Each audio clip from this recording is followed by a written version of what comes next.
Masalahnya adalah yang tadi saya katakan selama 10 menit ini ya mengenai sejarah awal Islam menurut tradisi Islam, ini tidak muncul daripada abad ke-7.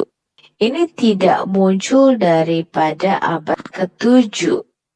Ke-7. Ke-7. Saudara-saudaraku yang dikasihi Tuhan Yesus di Indonesia, saya Lindsay dari Florida, USA, dari Gereja Full Gospel Ministry, founder dari We Are For Murtadin International atau yang disebut WAFM International. Saya sangat mendukung kawan-kawan di Indonesia dalam berapologetik untuk memberitakan keselamatan yang hanya dari Yesus Kristus Tuhan kita, dan juga membongkar isi Quran dan junjungan mereka, ya, agar kawan-kawan kita Muslim dibukakan matanya, kalau selama ini mereka dimanfaatkan oleh iblis untuk menyesatkan umat manusia. All right, listen. I want to say this is an exciting time. This part and this section and this material is probably some of the most damaging material that I'm going to be introducing, but you all need to know it. Iya, ini mungkin adalah materi yang paling menarik ya yang akan saya perkenalkan pada malam hari ini kepada teman-teman semuanya. Tapi ini juga materi yang paling akan menohok sekali nih untuk Islam. And for those of you, since you have come out of Islam, this will be brand new to you. Dan mungkin bagi teman-teman yang sudah keluar dari Islam, mungkin materi ini menjadi materi yang sangat baru, yang baru saja, yang baru akan Anda dengar. The reason why, what I'm going to be introducing this evening there in Indonesia would not have been taught, you would not have heard about, this would be something you would not come across, certainly not in Islamic circles. Jadi materi yang akan saya bawakan pada malam hari ini mungkin teman-teman semuanya belum pernah dengar ya, karena materi ini mungkin belum pernah diajarkan sebelumnya di dalam dunia pembelajaran kita mengenai Islam. Islam does not ask questions of its history. Islam tidak pernah mempertanyakan mengenai sejarahnya. It doesn't feel that it needs to. Orang-orang Muslim mungkin tidak perlu mengetahui apa sih sejarah Islam, mereka tidak perlu tahu tentang itu. Muslims have always gone to the traditions, and I'll explain that when we get into the talk itself, and they've assumed that the traditions are true. Orang-orang Muslim biasanya mendengar cerita-cerita mengenai sejarah Islam dari tradisi-tradisi yang selalu diperdengarkan kepada mereka ya. Nanti saya jelaskan apa maksudnya tradisi-tradisi Islam itu. So the history of Islam is already there. Why question it? Jadi menurut mereka sejarah Islam sudah mereka ketahui semuanya. Kenapa harus dipertanyakan lagi? So that's always, almost a given that you do not critique how Islam began, you do not critique who Muhammad is, and you do not critique the Quran. Jadi mereka sudah diberikan sejarah ya, cerita-cerita mengenai sejarah Islam. Jadi mereka tidak bisa mengkritik bagaimana sejarahnya Islam itu dimulai, ya, kemudian sejarah mengenai Muhammad dan sejarah mengenai Quran. Jadi mereka tidak bisa mempertanyakan itu. But I'm going to be doing all three. Malam ini saya akan membuka semua tiga hal ini. Now, I'm not going to be doing them all in this talk because that would take me days. Ya, saya nggak akan bicarakan semuanya ya, nanti bisa berhari-hari ini bahan materinya. But over successive talks, as we come back and as I come in the future, I will be critiquing not only the Quran and these, you see here, the qira'ats, and you can see the early manuscript, one of the earliest manuscripts. I will be doing these at another time. Ya, nanti lain waktu saya akan bicara mengenai yang kalian lihat di sini ya, buku-buku di belakang saya ini mengenai qiraat Quran ya. Kemudian manuskrip Quran, kita akan bicarakan itu lain waktu. What I am critiquing and what I'm sharing with you today is how did Islam begin? Tapi yang mau saya kritik malam hari ini dan materi yang mau saya bawakan pada malam hari ini adalah bagaimana sejarah Islam itu dimulai. So, let's get right into it. Oke, kita akan mulai. And whoops, I need to bring my thing back up again. Let's do this one more time. So as we go ahead and start, let me share screen with you. As you can see, the story that we're talking about today is the quest for the 7th century Muhammad. I'm sorry, this is all in English, so we'll have to get the translation later on. Oke, ini semua materi saya dalam bahasa Inggris ya, nanti bisa diterjemahkan. Materi kita topik pada malam hari ini adalah pencarian mengenai Muhammad pada abad ke-7. Now, we're going to be asking this quest for the 7th century Muhammad. Kita akan mulai mempertanyakan dan mulai mencari apakah ada Muhammad pada abad ke-7. There are 5 areas that I'm going to be investigating. Ada 5 hal yang kita mau selidiki lebih lanjut. First of all, starting with that quest. Kita akan mulai dengan pencarian mengenai siapa Muhammad. Then moving to the coins. Kemudian kita akan bicara mengenai sejarah mata uang atau koin-koin. We'll then be going to the rock inscriptions. Kita akan bicara masuk ke dalam prasasti atau inskripsi. Other historical problems. Kita akan masuk ke dalam masalah-masalah lainnya di dalam sejarah pada abad ke-7. And then we're going to look at the claims that the Muslims make.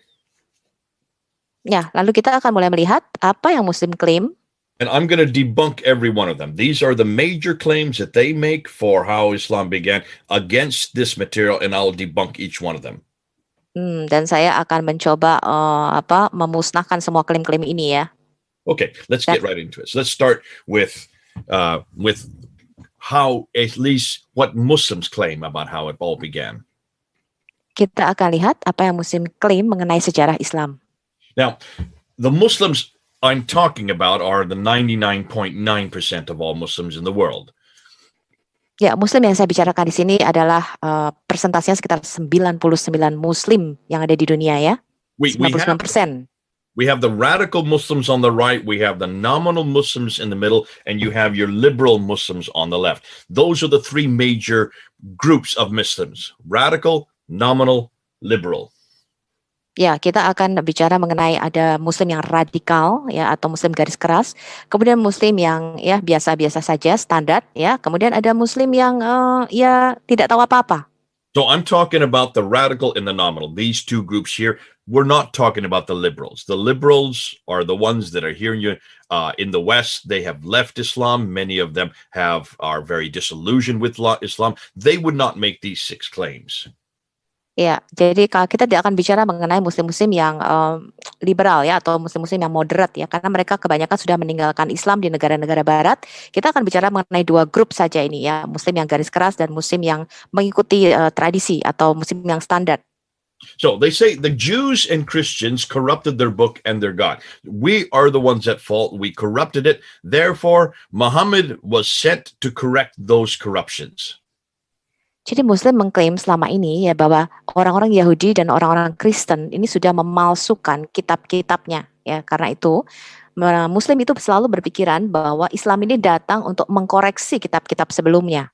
And between 610 and 632 AD, that 22-year period, he was then given the Quran, this one right here, supposedly this book right here, in that 22-year period, to correct that which had gone wrong earlier.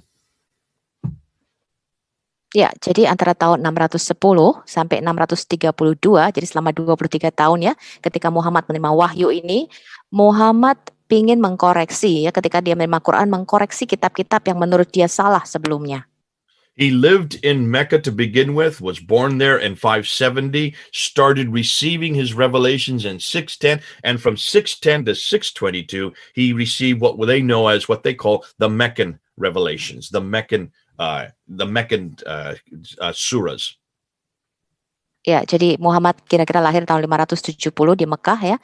Kemudian antara tahun 610 sampai 622 ya, selama kurang lebih hampir 12 tahun, dia menerima wahyu-wahyu pertamanya, yaitu ada di Mekah yang kita sebut dengan surat-surat Makkiyah. And from 622 he then moves up to Medina, and from 622 to 632, the last 10 years of his life and his ministry, he then received the Medinan revelations, which are the first part of this book. Ya, kemudian setelah itu tahun 622 sampai 632, kira-kira 10 tahun terakhir dari kehidupan Muhammad, dia pindah ke Madinah, dia menerima wahyu-wahyu di sana yang disebut dengan surat-surat Madaniyah ya, yang merupakan bagian pertama daripada Quran yang kita pegang sekarang. And Muslims would say that this book that he received from 610 to 632 is exactly the same book, and it has existed for 1400 years unchanged.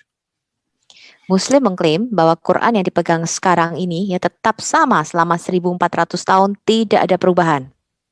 They would also say that Mecca, where he lived, where he was born, where he spent his first 50 years, is or has always been the center of the world, the center of history. Muslim juga mengklaim bahwa Mekah ya di mana Muhammad menghabiskan 50 tahun pertama dari kehidupannya itu merupakan pusat dari dunia ya, suatu kota yang kota besar gitu ya, pusat perkotaan di situ. Now, Dan pusat sejarah. let's look at a timeline. Yuk kita lihat rentang waktunya di sini. Islam's emergence according to the Islamic traditions. Ya, bagaimana Islam ini muncul ya menurut sejarah tradisi Islam. Okay. There, Muhammad was born 570. Muhammad lahir di tahun 570. The Quran is first revealed in 610. Quran pertama kali diwahyukan tahun 610. In 621, he gets up in the middle of the night, is woken up, told to get on the back of a winged horse called the Burak. He is flown up to Jerusalem, and at Jerusalem, he then goes up to the seven heavens, receives 50 prayers, which he brings down to 5 prayers, returns to Jerusalem, and then comes back to Mecca. Tahun 621 Muhammad dibangunkan ya kira-kira pada tengah malam hari, kemudian dia terbang ya naik kuda yang bersayap begitu, terbang ke Yerusalem, kemudian dari Yerusalem dia naik lagi ke surga, terima 50 perintah untuk sholat, kemudian tik turun lah ya, turun perintah sholatnya, lalu dia turun lagi ke Yerusalem dan balik lagi ke Mekah. In 622 then, he moves from Mecca up to Medina with roughly 80, maybe 200. The traditions are not clear, exact number, how many believers he took with him to Medina. Kemudian tahun 622 dia hijrah ya dari Mekah ke Madinah. Kira-kira kurang lebih ada 80 atau 200 orang yang dibawa pengikutnya pada waktu itu. Tidak begitu jelas ya, tradisi mengatakan ada yang 80, ada yang 200, tidak begitu clear berapa pengikutnya pada waktu itu. Then in 630, he comes back to Mecca from Medina, conquers Mecca without firing a shot. Lalu kemudian tahun 630 Muhammad kembali lagi dari Madinah ke Mekah, kemudian menaklukkan kota Mekah itu ya tanpa tantangan apa-apa. And then he dies in 632. Kemudian dia mati di tahun 632. Some say that he was poisoned. We don't really know, but according to traditions, he died. When he died, the Quran had not yet been written down. Beberapa mengatakan dia mati karena diracun, ya, tapi kita juga tidak jelas mengenai hal ini. Dan sejarah mengatakan, ya, tradisi Islam mengatakan pada waktu dia mati, Quran ini bahkan belum dikumpulkan. The next 2 years, Abu Bakr comes to power. 2 tahun kemudian Abu Bakar berkuasa. And he is the one that writes the first Quran down, the first book, the first recension, as we call it, of the Quran. Ya, kemudian Abu Bakar ini mencoba menyatukan ya Quran ini, atau dia menulis Quran yang pertama kali. You then have Umar, who comes to power from 634 to 644. Kemudian Umar berkuasa antara tahun 634 dan 644. Followed by Uthman, who rules from 644 to 656. Lalu diikuti oleh Uthman yang berkuasa ya atas dari tahun 644 sampai 656. And during his reign, the second Quran, or the second recension, is compiled by a man named Zaid ibn Thabit. And that is the Quran they say that we have in our hand today. This Quran that I am sharing here, this is the Uthmanic Quran. This is the Uthmanic recension. This is the canonized text. Ya, pada masa pemerintahan Utsman inilah ya, maka Quran-Quran itu dikumpulkan atau dikanonize ya pada waktu itu di bawah seseorang yang bernama Said bin Thabit pada waktu itu. Dan Muslim mengatakan Quran yang dipegang sekarang ini adalah Quran versi Utsman pada waktu itu. And they say that is 652. Dan mereka mengatakan ini tahun 652. And then he is killed, and Ali, the adopted son or the cousin of Muhammad, he then takes power and he rules for 5 years. He is killed then in 661, and Muawiyah takes over and starts the Umayyad Caliphate. Ya, kemudian Ali waktu itu mulai berkuasa, ya ini adalah anak angkatnya ya atau menantunya daripada Muhammad ini. Kemudian dia mati tahun 611, pada waktu itu juga dibunuh Ali ini. So that's the history. That's the early history of Islam according to Islamic traditions. Ini tadi adalah sekilas sejarah mengenai awal-awal kemunculan Islam menurut sejarah Islam. Now, what's the problem with this? Ya, sekarang kita lihat apa masalahnya di sini. The problem is this. Everything I have just told you, everything I have said for the last 10 minutes does not come from the 7th century at all. Does not come from the same century that Muhammad lived.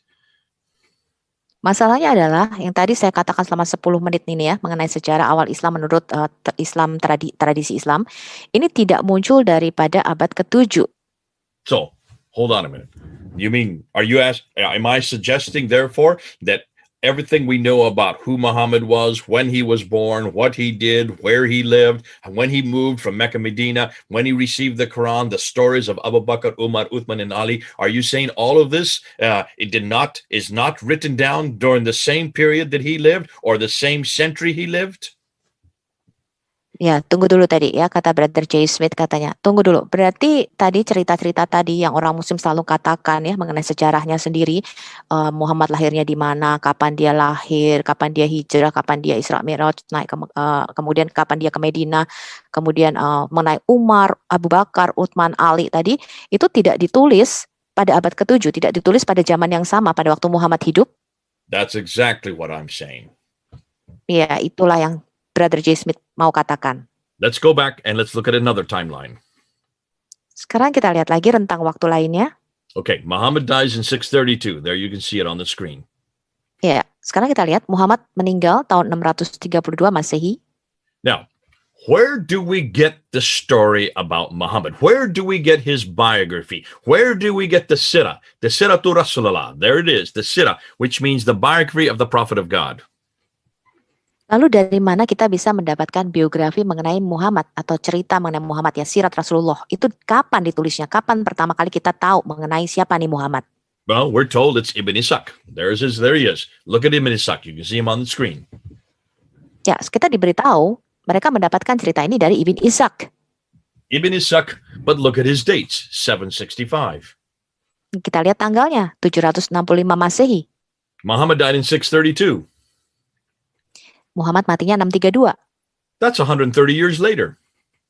Ini 113 tahun kemudian. But hold on a minute. It's not he that we get the material from. We don't get anything from him. We know nothing about Muhammad or anything that happens from that man at all. Tapi tunggu sebentar. Ya, kita tidak punya materi apapun yang ditulis oleh Ibn Ishaq. Kita tidak mendapatkan pengetahuan kita tentang Muhammad dari Ibn Ishaq. We have to go to Ibn Hisham. Look at his dates. Look at him. I've just brought him up. Kita mengetahuinya dari Ibn Hisham. Sekarang kita lihat tanggalnya. Ibn Hisham tells us that he is the one that writes down the sirah, the biography of Muhammad, but he takes what Ibn Ishaq says, throws most of it away, and only retains that which he likes. Jadi Ibn Hisham ya tahun 833 Masehi ini mengatakan dia menulis syirat Rasulullah ya atau biografi Muhammad ini dari Ibn Ishaq dan dia membuang sebagian besar materi dari Ibn Ishaq ini dan dia hanya menulis ulang apa yang dia suka. Oh, so let's get rid of Ibn Ishaq. Ya, oke, sekarang kita singkirkan dulu Ibn Ishaq. Now, I'm just gonna stop sharing screen here just to show you what I mean.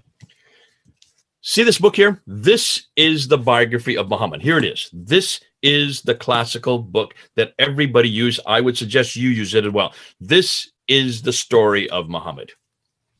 Lihat nih buku yang saya pegang, ya ini kehidupan Muhammad, ini cerita mengenai Muhammad. Ini orang-orang selalu mengacu kepada sumber buku ini ya. Saya harapkan Anda juga punya buku ini ya. Ini translasi dari Ibn Ishaq Sirat Rasulullah.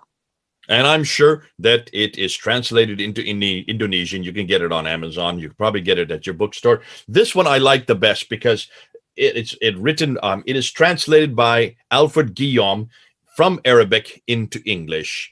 He is considered to be the best translator of the Sirah from Arabic. Ya, jadi saya rasa juga sudah diterjemahkan di dalam bahasa Indonesia ya. Anda bisa beli di online di toko-toko buku atau Amazon. Tapi saya suka yang ini teman-teman karena diterjemahkan oleh Guillaume ya. Jadi dia adalah menerjemahkan langsung dari Arab ke Inggris dan dia termasuk salah satu penerjemah yang terbaik. But look at this. This is what's interesting. On the cover it says a translation of Ibn Ishaq's Siratul Rasulullah. It's translation of Ibn Ishaq's Siratul Rasulullah. Tapi lihat judulnya di sini, ya judulnya adalah terjemahan dari Ibn Ishaq, ya Did I Sirat not Rasulullah. just get done saying that this is not from Ibn Ishaq, that this is from Ibn Hisham? Bukankah tadi saya mengatakan ini bukan dari Ibn Ishaq ya, tapi Ibn Hisham? That's true. Ya itu benar. This entire book, not one word of it comes from Ibn Ishaq. So what is his name doing on the cover? Jadi seluruh buku ini bukan tulisannya Ibn Ishaq. Jadi kenapa namanya ada di judul bukunya? Alfred Guillaume didn't do that. Alfred Guillaume yang melakukan hal itu. Oxford University Press did that. Oxford University yang mencetaknya. And this is something you need to be aware of. Nah ini sesuatu yang Anda harus waspadai. This is called dimitude. This is called political correctness. Ini namanya ya apa ya? Dia mau membenarkan secara politik lah. What has happened is any scholar knows that Ibn Ishaq did not write the Sirah because nothing has come from him that we have today. We don't have anything from Ibn Ishaq. Semua para ilmuwan ya, para cendekiawan itu tahu ya bahwa mereka itu tidak mendapatkan biografi Muhammad ini dari Ibn Ishaq. Tidak ada tulisan Ibn Ishaq yang dipunyai sampai saat ini. But Muslims don't want you to know that. Tapi Muslim tidak mau Anda tahu mengenai hal ini. They don't want you to know that this book is actually written by Ibn Hisham 70 years later. Mereka Muslim tidak pengen tahu bahwa buku ini yang nulis adalah Ibn Hisham ya, kira-kira 70 tahun kemudian. 70 years, which makes it 833 AD, not 765 AD. Ya, jadi bukunya ditulis tahun 833 Masehi, ya. So let's go back to the timeline. You'll see why this is important. Remember, I said let's go and let's see what let's go back this direction. Ibn Ishaq dies in 765. According to Oxford Unity Press, he was the one that wrote this. But nothing comes from here. It all comes from Ibn Hisham, who dies in 833. Ya, jadi tadi ya Ibn Ishaq kita lihat di timeline ini ya, di rentang waktunya ini meninggal tahun 765. Jadi orang-orang Muslim berkata, oh ini tulisannya Ibn Ishaq. Ya, padahal kalau kita melihat ini adalah tulisannya Ibn Hisham yang meninggal tahun 833 Masehi. This will come important towards the end of my talk today because you will see why this is significant. So that's why I get rid of Ibn Ishaq and I keep Ibn Hisham there so that you can see the earliest biography we have of Muhammad is Ibn Hisham. We don't have anything earlier than Ibn Hisham. Oke. Nanti kita lihat ya pada akhir pembelajaran kita akan melihat betapa pentingnya, signifikannya kita mengetahui hal ini. Karena itu tadi saya menyingkirkan nih Ibn Ishaq ya, karena biografi yang paling awal yang kita bisa tahu tentang Muhammad adalah dari Ibn Hisham. Now, we do have another biography called by a man named Al-Waqidi, but he dies after Ibn Hisham. He dies in 835. Kita punya penulis biografi lainnya mengenai Muhammad, namanya Al-Waqidi, tapi dia meninggal tahun 835 Masehi ya, setelah Ibn Hisham. So the earliest biography we have of Muhammad comes 200 years after his death. Jadi biografi yang paling pertama kali yang kita bisa tahu tentang kehidupan Muhammad itu 200 tahun setelah kematian Muhammad. What about the saying, the hadith? What about them? Are they also problematic? Are they also late? Bagaimana sekarang tentang hadits atau perkataan-perkataan Muhammad? Apakah ini juga ditulis belakangan? I'll put them in blue. Ya, ini saya warnai biru. So the earliest hadith we have for what Muhammad said is from Al-Bukhari. Hadits yang pertama kali yang kita punya adalah dari Al-Bukhari. He is given 600,000 of what they call akbar. That means sayings, these akbars, 600,000, and he is to look at them and throw away that which ones are no good, and he whittles them down from 600,000 down to 7,397. Oke, jadi Al-Bukhari ini menseleksi dari 600.000 hadits, kemudian ditik ya, diperkecil jadi tinggal 7.397 hadits saja yang dia seleksi. So from 600,000 down to 7,400. Let's just say 7,400. Ya, jadi dari 600.000 hadits dia seleksi, ya, kita katakan saja tinggal 7.400 hadits yang akhirnya dimasukkan di dalam Al-Bukhari. Which means he throws out 98% of it and only keeps 2%. Only 2% is what he retains. Artinya Al-Bukhari ini membuang 98% hadits-hadits itu dan dia hanya memasukkan 2% saja dari semua hadits-hadits itu. And that is the 9 volumes that we have today of Al-Bukhari is just 2% of what he was given to then look at and trash what he didn't like. Nah, inilah ya 9 volume dari buku Al-Bukhari yang kita punya itu ternyata hanya 2% saja dari hadis-hadis. Dia membuang hampir sebagian besar hadis-hadis itu dan dia hanya memasukkan yang dia suka saja di hadis-hadisnya. And there are others who do the same thing. Orang lain banyak juga yang melakukan hal yang sama. Sahih Muslim died in 875. You have At-Tirmidhi who died in 884. You have Ibn Majah who died in 887. And you have Abu Dawud who died in 899. And then you have An-Nasai who died in 915. These are the 6 most authoritative of all the hadith writers. Sekarang kita lihat ya, Sahih Muslim yang meninggal tahun 875, At-Tirmidzi tahun 884 dia meninggal, Ibn Majah 887, Abu Dawud 899, An-Nasai 915 Masehi. Ini adalah ke-6 hadis yang otentik yang diakui oleh orang Muslim. So those are the 6 hadith compilers. They all come after Al-Bukhari. There's nothing earlier than Al-Bukhari, which was written down that we know of for the hadith, for the sayings of Muhammad. Jadi ini adalah 6 hadis yang autentik ya. Mereka lah yang mengkompilasi atau menyusun ya semua perkataan-perkataan atau hadis daripada Muhammad ini. Semuanya itu sesudah Al-Bukhari. Jadi yang paling awal yang kita kenal hadisnya adalah Al-Bukhari. But look at his dates, 870. Kita lihat tanggalnya, tahun 870. That's the late 9th century. Ini akhir abad ke-9. That's 240 years after Muhammad dies. Al-Bukhari writes this down. Jadi sekitar 240 tahun Now, setelah Muhammad mati, Al-Bukhari baru. We have 2 more genre. We have the tafsir and the tahqiq. You can see them in brown up there on the left. Kita punya 2 lagi ini ya, Ya, kita punya 2 lagi jenisnya ya, tafsir dan tarik. So the tafsir are the commentaries on the Quran. They explain and they enliven the Quran. The tahqiq would be the histories of mankind. These are the last 2 genres. After the sirah and the hadith come the tafsir and the tahqiq. Oke, ini adalah 2 hal lainnya ya yang harus kita perhatikan. Tafsir ini adalah komentar mengenai Quran. Jadi mereka lah yang meninterpretasikan Quran ya. Kemudian tarik ini adalah sejarah daripada manusia ya. Now, there are many who write the tafsir down. You have Baidawi, you have Zamakhshari, you have Suyuti. There are many, many names that come. But the earliest one, the first one to write down any tafsir or any tahqiq is known as Al-Tabari. And look at his date, 923. Ya, kita punya banyak sekali orang yang menulis tafsir. Ini ada Al-Badawi dan lain-lain ya. Tetapi yang paling awal yang menulis tafsir atau komentar mengenai Quran ini adalah Al-Tabari. Kita lihat tanggalnya. Okay, Al-Tabari, that's the 10th century. So now we're talking 300 years after Muhammad. Al-Tabari meninggal tahun 923, ini abad ke-10, jadi 300 tahun setelah Muhammad mati.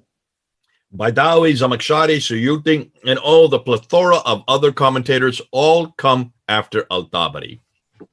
Kalau Badawi, Al-Suyuti, lainnya ya, yang dan lain-lain itu menulisnya sesudah Al-Tabari. Here we go. Take a look and look at the time, the difference. And that's why I'm putting up that line there. 200 years between Muhammad and the first of the traditions. The earliest of the traditions would be the Sirah, the biography of Muhammad. That's 200 years, over 200 years that you have the first thing written down about this man. Sekarang kita lihat rentang waktunya. Berarti dari Muhammad mati ya sampai biografi pertamanya itu ditulis Sirat Rasulullah ya dari Ibn Hisham, ini rentang waktunya kira-kira 200 tahun. So, I just want to put up there Abdul Malik. Abdul Malik, you're going to see, is the one that introduces Islam as we know it. His date is 692.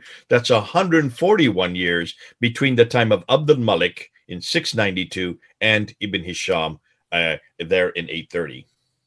Sekarang kita lihat Abdul Al-Malik, ini yang pertama kali memperkenalkan Islamnya secara luas, itu tahun 692 Masehi. Kita lihat perbedaan waktunya 141 tahun sampai biografi pertama itu ditulis. Now, why is this important? Sekarang mengapa hal ini penting? Well, you're going to see after today's lecture that it's actually the Abbasids. Look at I've just put them up there. The Abbasids right there at the bottom. They are the second dynasty, the second great empire of Islam. They are the ones that we're going to find out that actually give us the Islam we have today. The Islam that you all have grown up with, the Islam that's all around you, the Islam that's there in Indonesia actually comes from the Abbasids. And that's why I want to put their dates up there. Oke, sekarang kita lihat ini ya, dinasti Abbasian. Ini yang berkuasa pada waktu itu ya, tahun 749 Masehi, 84 tahun ya sebelum Sirat Rasulullah ini ditulis. Dinasti Abbasian inilah yang pada waktu menjadi kerajaan besar yang memperkenalkan Islam yang sebenarnya secara luas, termasuk memperkenalkannya ke Indonesia. Jadi Islam yang kita warisi sekarang ini adalah sebenarnya dari dinasti Abbasian. So the difference between the Abbasids coming to power in 749 and the earliest date for the earliest Sirah, the biography of Muhammad, is 84 years. Jadi rentang waktu antara dinasti Abbasian ini naik ya, mulai berkuasa pada waktu itu tahun 749 Masehi sampai pada waktu biografi Muhammad pertama kali ditulis itu jarak waktunya atau rentang waktunya 84 tahun. Which suggests to me it took them 80 years to finally get their narrative, to finally introduce their prophet, and well, not to introduce him, that's not quite correct, but to introduce the prophet Muhammad that we know today. I'm sorry, brother, I lost you. Can again? So it took them 84 years or 80 years, as you can see in the timeline there, to finally, for the Abbasids, to finally get the Muhammad that they want to introduce to the world. 80 years, that's hugely important. Ya, jadi butuh waktu rentang waktu 80 tahun ya sampai kira-kira dinasti Abbasian ketika berkuasa itu dia memperkenalkan siapa itu Muhammad secara luas kepada dunia. Now you can see why the Muslims would rather this only be 15 years. They would rather it be Ibn Ishaq that the first biography comes to. What I'm saying is no. Ibn Ishaq we don't have anything from Ibn Ishaq. What we have about who this man is does not come for 80 years after the Abbasids start to introduce their Muhammad, their Mecca, their Islam. Because you're going to see Islam as we know it today is an Abbasid invention. Jadi Muslim itu lebih suka ya kalau mereka mengatakan biografi Muhammad ini dari Ibn Ishaq ya, karena jarak waktunya lebih dekat dengan dinasti Abbasian ini. Tapi Brother Jason mengatakan, oh tidak ya, kita tidak mendapatkan sejarah Muhammad ini dari Ibn Ishaq ya, tetapi dari Ibn Hisham. Dan sebenarnya dinasti Abbasian inilah yang pertama kali yang menyebarkan atau membuat pola gitu ya, bahwa apakah Islam itu dan siapakah Muhammad ini? Jadi dinasti Abbasian yang pertama kali memperkenalkan mengenai Muhammad ini secara luas. Now, almost 90% of every Muslim you talk to does not know what I've just told you. Nah, sekarang kita lihat ya, 90% ya dari Muslim seluruh dunia ini sama sekali tidak tahu nih apa yang saya baru saja katakan kepada teman-teman. And I would suggest that in Indonesia, the number would be 99%. Almost every Muslim that you meet in Indonesia will not know what I'm showing you on this graph. Dan saya rasa ya teman-teman ya, 99% orang Muslim Indonesia ini tidak tahu sejarah yang baru saja saya katakan kepada Anda. Now, they will know the name Ibn Hisham, they'll know the name Al-Waqidi, they'll know Al-Bukhari. Every one of them will be using Al-Bukhari, Sahih Muslim, Tirmidhi, Majah, Dawud, Nisa. They will know everything about Al-Tabari. These are household names by Muslims who live in Indonesia, but they will think that all of these individuals actually knew Muhammad, that they all lived at the time of Muhammad, that they were all companions of Muhammad. Every Muslim that I talk to assumes whenever I say Ibn Hisham, they think, you're talking about Muhammad's companions. Jadi orang-orang Muslim itu tahu ya, kenal nama-nama ini ya, makanya kenal Ibn Hisham, Al-Waqidi, Al-Bukhari ya, Imam Muslim, At-Tirmidzi, Ibn Majah, Abu Daud, An-Nisai, Al-Tabari. Mereka selalu memakai sumber-sumber yang dari tulisan-tulisan yang ditulis oleh para sejarawan ini ya. Tetapi ya orang-orang Muslim itu selalu berpikir bahwa nama-nama ini itu hidup sejaman dengan Muhammad, dan bahkan mereka berpikir mereka ini adalah para sahabat yang selalu menemani Muhammad ya, kemana-mana sahabatnya Muhammad. Jadi ketika saya bicara dengan orang Muslim mengenai Ibn Hisham misalnya, Muslim selalu berkata, oh kamu bicara mengenai sahabat Rasul. Now, I have put this so that you can print this out. This is a slide you can print out. We're going to be giving you the PowerPoints. You need to show them this slide. You need to show them this timeline. You need to show them where Muhammad died, where Ibn Hisham died, where Al-Waqidi died, Bukhari, Muslim, Tirmidhi, Majah, Dawud, Nisa, where they all died. That none of them, not one of them, lived at the time of Muhammad. Not one of them knew Muhammad. Not one of them lived in the same century as Muhammad. Ya, jadi teman-teman bisa ya mengeprint ya, men-screenshot ya timeline ini, rentang waktu ini. Anda bisa tunjukkan kepada Muslim ini ya, kapan Muhammad mati ya, kemudian kapan Ibn Hisham dan Al-Bukhari, Sahih Muslim dan sebagainya. Ini adalah rentang waktu yang sangat penting yang kita bisa tunjukkan mengenai sejarah Islam kepada orang Muslim supaya mereka tahu bahwa para penulis sejarah ini ya, itu tidak hidup sejaman dengan Muhammad. Mereka tidak mengenal Muhammad ya, mereka tidak tahu siapa itu Muhammad ya, mereka tidak pernah bertemu dengan Muhammad. This is the fact that we have found that destroys many. This is the fact that disillusions many Muslims when they hear this. Ya, ini adalah fakta yang menghancurkan semua halusinasi Muslim ketika mereka mendengar hal ini. Now, if we were to look at this, I just wanted to put up Ibn Ishaq there. Ibn Ishaq is the biography they want to talk about, but he is only about 70 years from the time of Ibn Hisham. The one you really need to put up is, of course, the Abbasids. Now, here's the question. Before I do that, let me just ask you all, as Christians, would we have this same problem as Christians?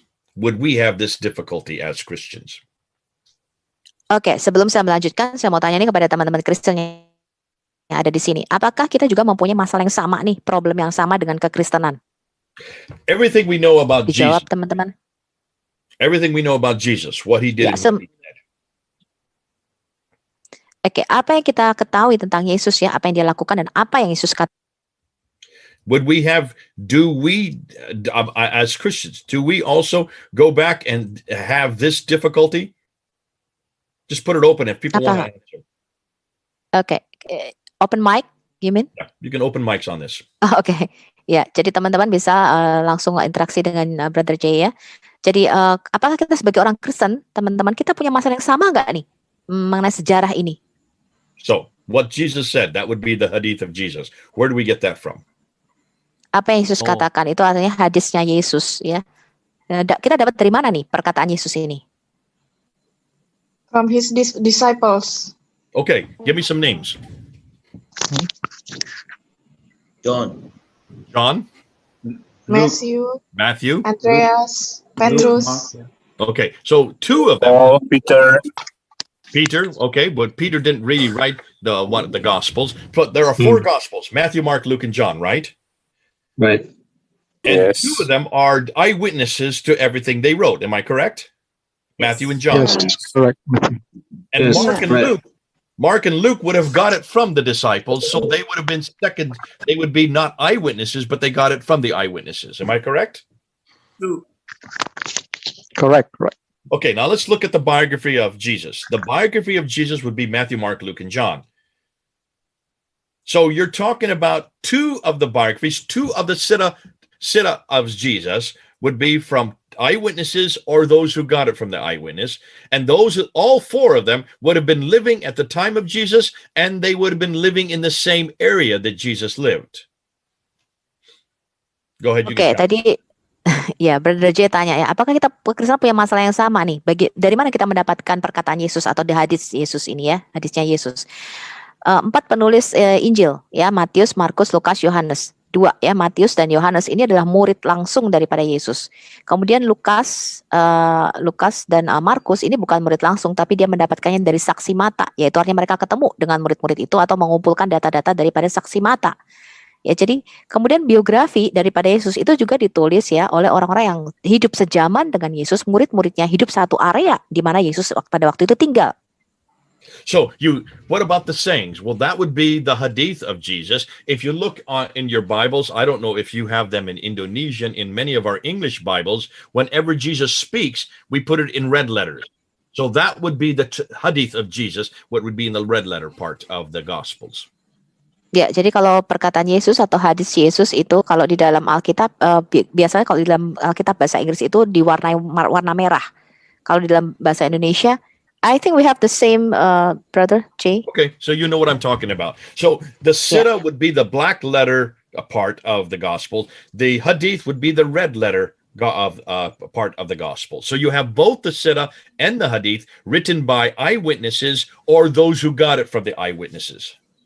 Ya, jadi sirat ya atau biografi Yesus itu ditulisnya dalam tinta yang hitam biasanya ya. Kemudian perkataan Yesus atau hadis Yesus itu ditulisnya warnanya merah ya. Jadi kita punya sirat biografi Yesus dan juga perkataan Yesus ditulis oleh sama-sama ya. Ada dua saksi mata secara langsung dan ada dua lagi yang mendapatkannya dari saksi mata.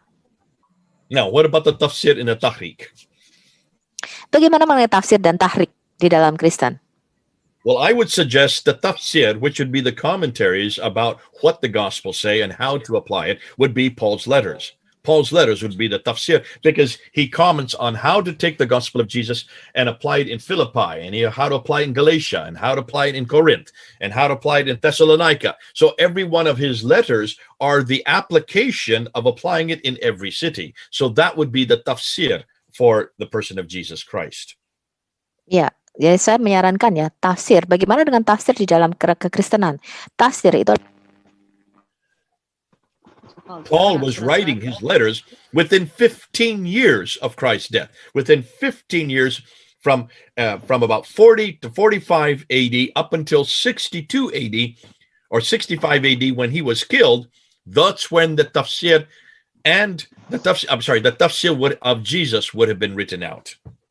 Ya, jadi tadi Paulus menerapkan Injil itu ya di tiap-tiap kota yang dia tulis surat ya di Filipi, di Galatia, di Korintus ya di setiap kota.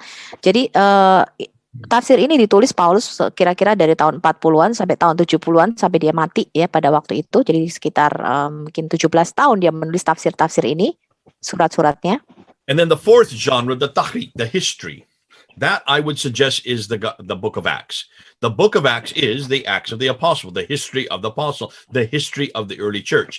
And that would have been written by Luke between 52 AD and 62 AD. So within 30 to 40 years of Christ's death, you already get the history of the early church written down. Iya, kalau kita bicara mengenai tarik ya, tarik di dalam kekristenan itu adalah kitab Kisah Para Rasul yang ditulis oleh tabib Lukas ya. Jadi Lukas menulisnya antara tahun 52 sampai dengan 72 ya. Jadi dia menulisnya hampir 30 tahun setelah Yesus naik ke surga.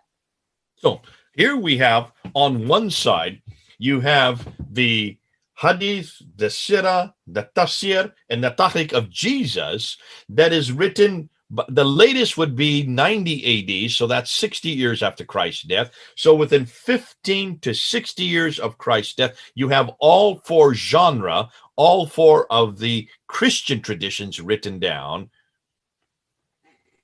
Ya, jadi kita tadi mempunyai ya sirat ya, ada tafsir, ada tarik daripada Yesus atau hadis ya daripada Yesus juga tadi.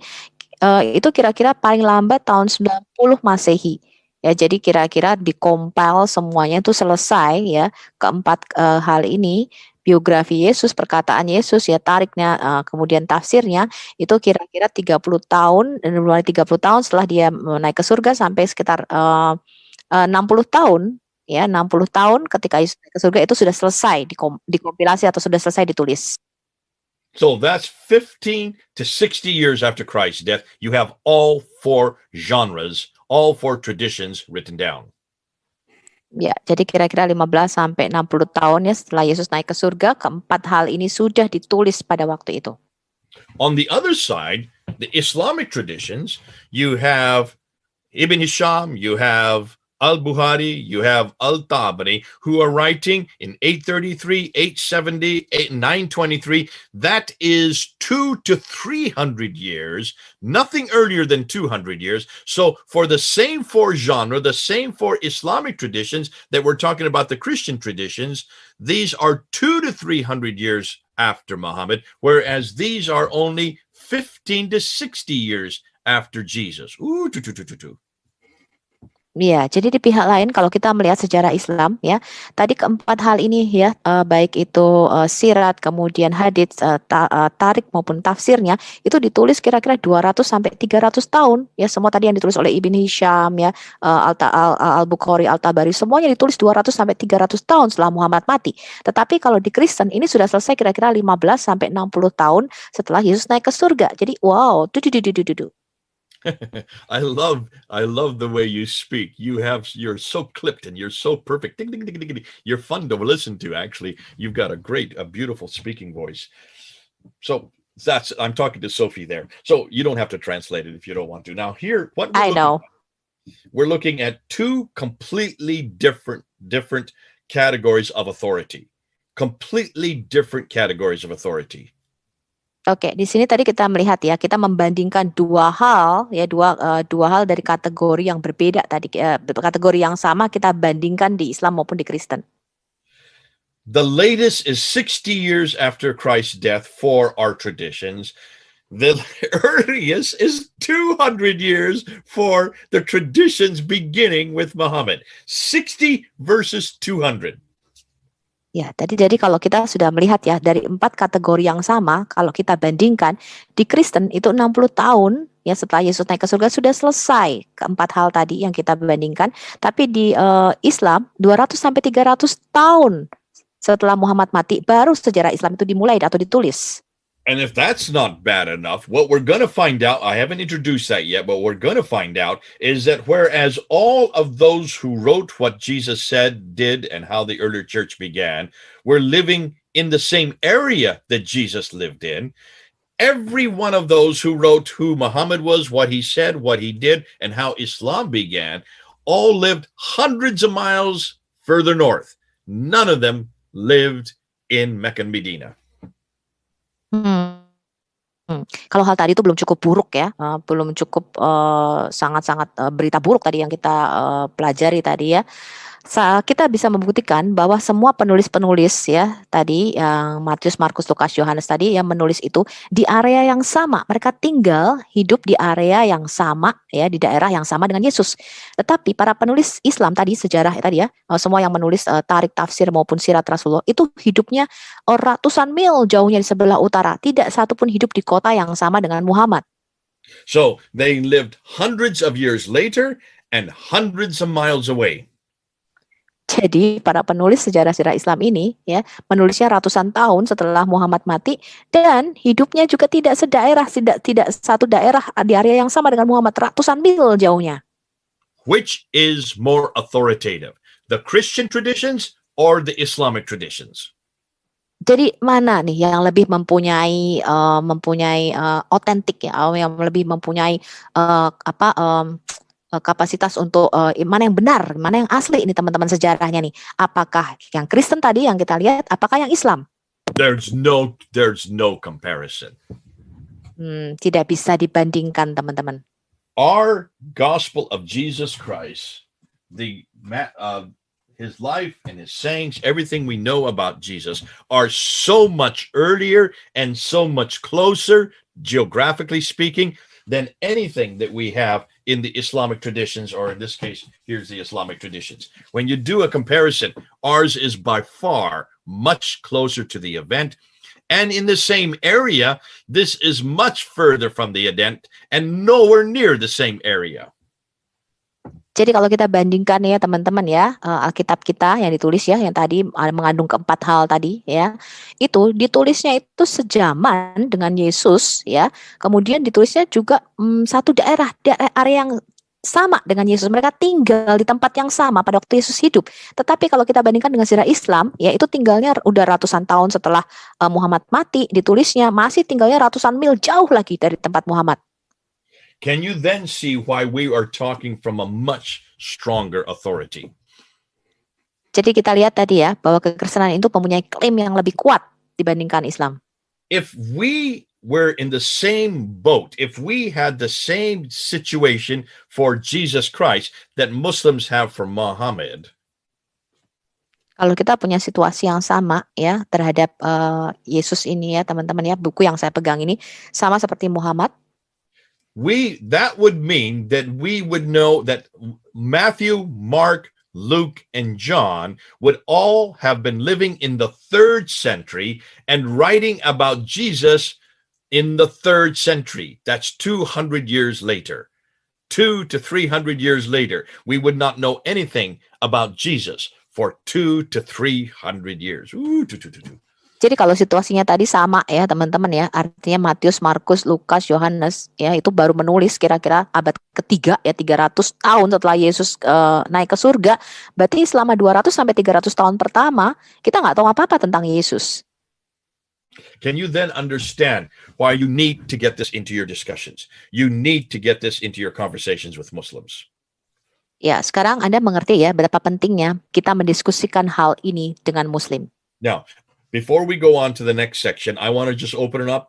If there are any questions that there you may have, let me just see if there are any questions. I'll go ahead and look at the chat myself. So let's Okay, start Ines. Okay, here's a question that comes up. Well, let's start from the beginning and go, here's a question that comes up. If Al-Bukhari was the earliest, this is from Hannah herself, from Mr. Polandia, sorry. If Al-Bukhari was the earliest collector of the hadith, why did the present-day Muslims claim that he had learned those hadith from Imam Ahmad? You can go ahead and translate that into Indonesian. Ya, jadi Mr. Polandia tadi bertanya ya, kalau Al-Bukhari ini yang pertama kali menulis ya mengenai hadits, mengapa Al-Bukhari ini mengklaim dia belajar dari Imam Ahmad? Now, Imam Ahmad, I'm assuming you mean by that, Mr. Polandia, that Ahmad would be the diminutive for Muhammad. So Imam Muhammad means from Muhammad himself. And this is the lie that most of your Muslims are told. They are told, I'm sure I have been to Indonesia, but I've not been there long. You will know this better than me. But everywhere I go in the Muslim world, Muslims are told that Al-Bukhari, Sahih Muslim, Ibn Dawud, Majah Tirmidhi, also Ibn Hisham, Al-Waqidi, also Al-Tabari, all these big names, these great men of God were all companions of Muhammad. This is what they're told. This is what they're taught. That is a lie. Ya, jadi Brother J mengatakan yang kamu maksudkan dengan Imam Ahmad ini apakah Imam Muhammad ya? Jadi mereka menerima dari Muhammad sendiri. Saya belum pernah ke Indonesia, tetapi saya merasa ya kemungkinan di Indonesia itu diajarkan bahwa tadi ya nama-nama besar tadi ya ada Al-Bukhari, ada Imam Muslim, Abu Daud dan sebagainya. Mereka pasti mengatakan ini adalah sahabat Rasul atau sahabat Muhammad dan itu tidaklah benar. Okay, and so you can see then why, Mr. Palandia, this is something you need to help your Muslim friends with. Show them that timeline. They need to see that timeline. I am not making up those dates. Those dates are from Islamic scholarship. This is what Islam tells us. I did not make up the date for 833 or 835 or 870 or 923. I didn't make up those dates. Those are dates from Muslims themselves. This is the standard narrative that every Muslim who has done scholarship, anybody in academia will know those dates, but not the Muslims on the street. Not the Muslims on the street. Not the Muslims you're going to be talking to. Ya, jadi tadi ya pentingnya kenapa kita harus menunjukkan rentang waktu ini ketika kita berdiskusi dengan saudara-saudara Muslim kita, ya. Karena Brother tadi mengatakan saya itu tidak yang membuat-buat tanggalnya ya, bukan saya nih yang kasih tanggal 833, 847 tadi ya. Semua ini adalah cendekiawan-cendekiawan Muslim sendiri yang memberikan tanggal-tanggal itu. Ya, jadi bukan saya yang membuat-buat ya, semua ini diberikan atau dinarasikan oleh para cendekiawan Muslim. Tetapi kalau orang-orang Muslim di jalanan ya atau orang-orang Muslim abangan ceritanya gitu ya, mereka tuh tidak begitu mengerti mengenai sejarah ini, teman-teman. So here's a follow-up question from Mr. Palandia.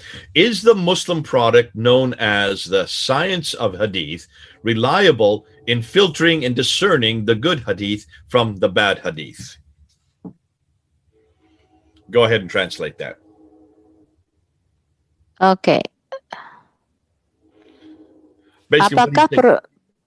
Basically, what he's asking is, what should we do with the science of hadith?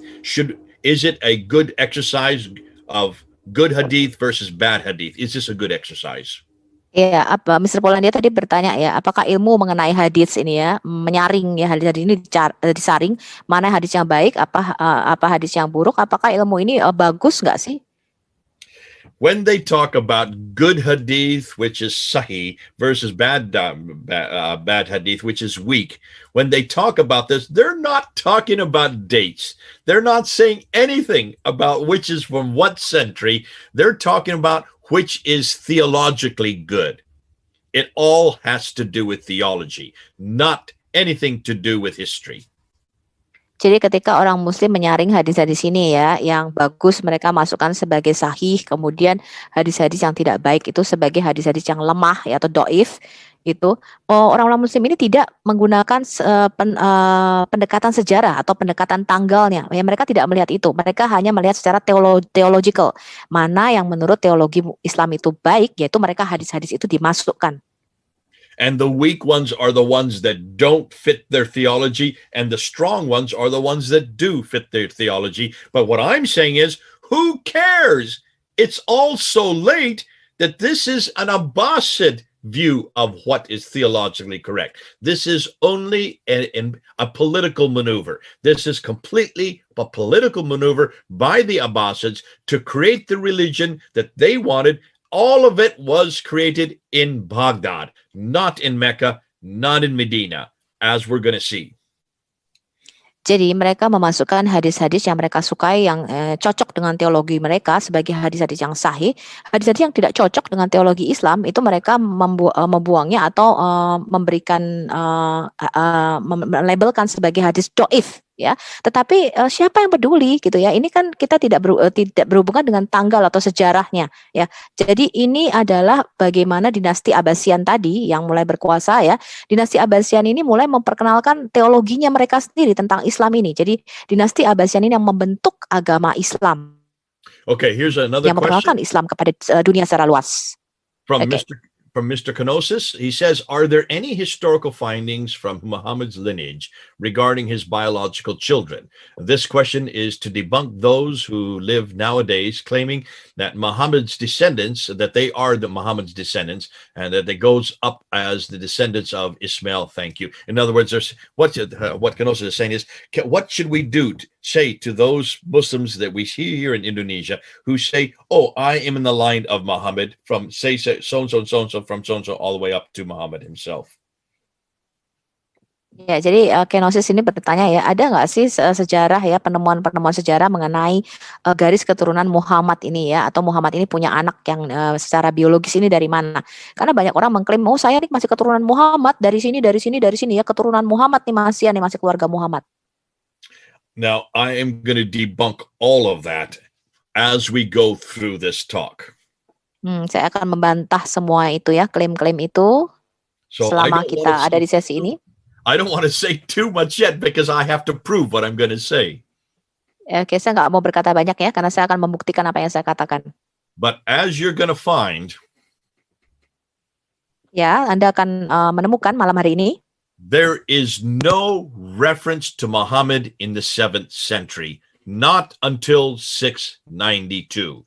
You're going to see that I'm going to show you that. We don't know anything about a man named Muhammad at all. At least not the traditional Muhammad, the Muhammad that every Muslim knows. We don't know anything about him until 692, yet supposedly he died in 632. We know nothing about his lineage. We know nothing about Abu Bakr. We know nothing about Umar. We know nothing about Uthman. We know nothing about Ali, the first 4 caliphs. We cannot find one reference to any of them from the 7th century.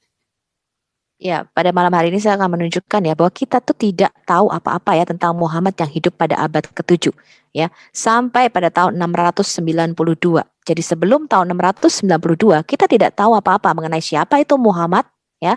Kemudian 4 khalifat pertama tadi ya, Abu Bakar, Umar, Uthman dan Ali, kita tidak tahu ya, tidak tahu apa-apa mengenai sejarah mereka sebelum tahun 692. We're going to have to throw all of that out because there's nothing from the 7th century.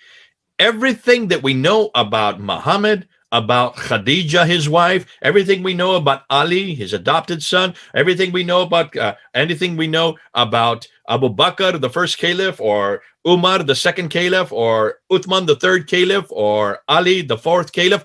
Everything we know about those 4 rightly guided caliphs, everything we know about the Rashidun period, that golden period from 624 to 661 is completely fantastic. In other words, it is made up. There is not one piece of historical evidence for any of it. Ya, jadi apa yang bisa kita ketahui mengenai siapa itu Muhammad, kemudian siapa itu Khadijah istrinya, ya kemudian mengenai 4 khalifat pertama tadi ya, mengenai Abu Bakar, Umar, Uthman dan Ali, itu kita tidak tahu sama sekali, teman-teman. Juga mengenai periode zaman keemasan Islam. Ya, itu tidak tahu sama sekali, kita buta, tidak ada sejarah sebelum tahun 692. But I'm only saying that because I haven't proved that. I've got to prove that, and it's going to take me hours upon hours and hours. We don't have time to do that today. We're going to have to come back and pick that up. But hold on, Kenosis. We're going to show you how that question is at the very root of what we're asking. Ya, nanti ya pertanyaan itu akan dijawab, tapi nggak sekarang. Itu pertanyaan yang sangat-sangat mendasar sekali, pertanyaan yang bagus, Kenosis. Okay, let's go on to Agus's question, which says, is the Doctrina Iacobi talking about Muhammad? I mean the historical version, not the faith version of Muhammad?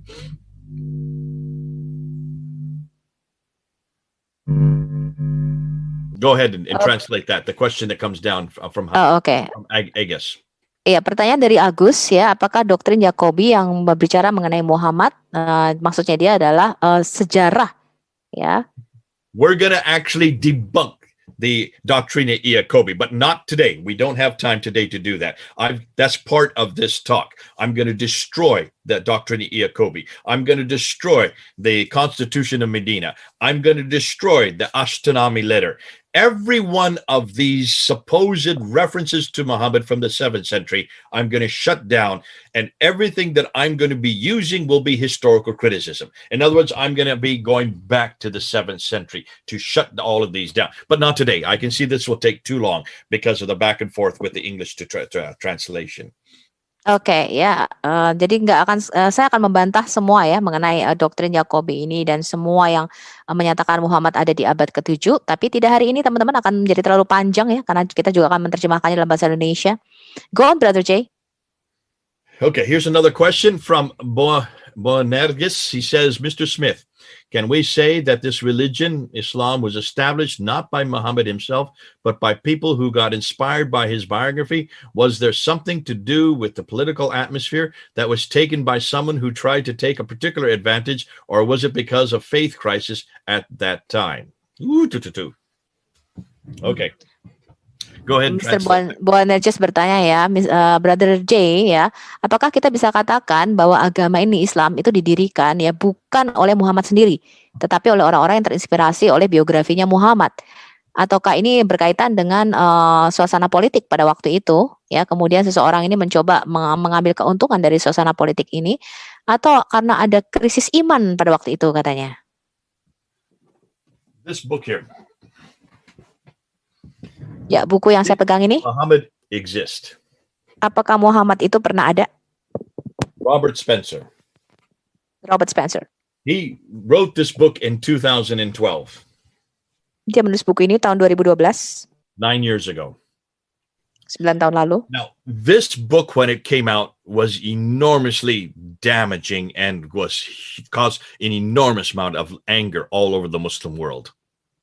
Pada waktu buku ini pertama kali dikeluarkan, ini menyebabkan suatu kemarahan yang besar di kalangan Muslim pada waktu itu. In the last year, in 2020, tahun terakhir ini ya, tahun 2020, we have been looking and unpacking and actually taking from this and moving beyond it. And what we have been doing is there's a team of us, there's about, I want to say between 10 and 15 of us who are working together all over the world. We're Zooming back and forth. We're Skyping back and forth. We're WhatsApping back and forth. But we're researching this very question that you're asking here. And that is, what do we know about Muhammad in the 7th century? Ya, jadi ada tim dari kita ya, sekitar 10-15 orang ya, kita selalu kontak ya, selalu saling kontak nih. Kita selalu membicarakan apakah benar nih ada Muhammad pada waktu abad ke-7.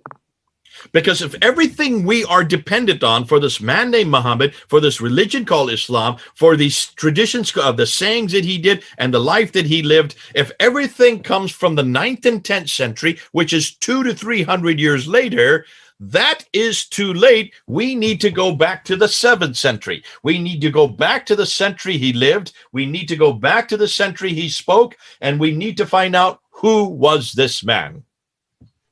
Jadi kalau apa yang kita dapatkan dari kehidupan Muhammad ya, apa yang dia lakukan, apa yang dia katakan itu berasal dari 200 atau 300 tahun sesudah dia mati, kita tidak bisa tahu apa-apa ya. Kita harus kembali kepada abad ke-7 ya untuk mengetahui siapa sebenarnya Muhammad.